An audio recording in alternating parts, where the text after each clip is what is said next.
সময় দূরত্বের অঙ্কে যদি মিলিত হওয়ার পর কথাটা যুক্ত থাকে তাহলে শর্ট কি করে করবে দেখো।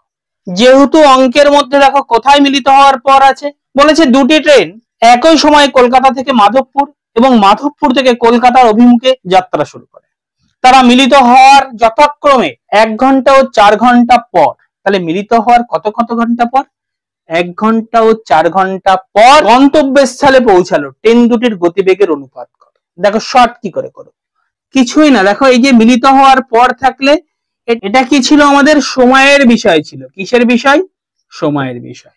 সময়ের সাথে সবসময় গতিবেগ ব্যস্ত সম্পর্কে হয়। অনুপাত চেয়েছে, মাঝখানে অনুপাত দিলাম।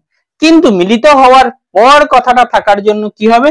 শুধু √4 হবে, আর এখানে শুধু √1 হবে। এইটুকুই তোমাদের করতে হবে।